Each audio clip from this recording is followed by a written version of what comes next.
nome é Emiliano Semedo, aluno de curso de Gestão de Empresa, segundo ano na Universidade de Santiago.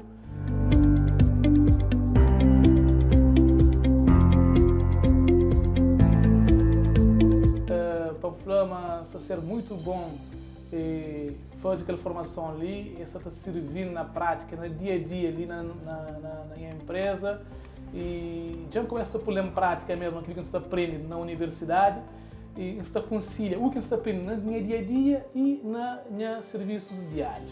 Para tudo alunos ou tudo pessoas que pensam fazer uma formação, então aconselho a procura no Universidade de Santiago, que é um lugar onde que alunos têm a oportunidade, têm o apoio, o incentivo para estudar, para fazer essa formação. E a mim é o S. Está conosco.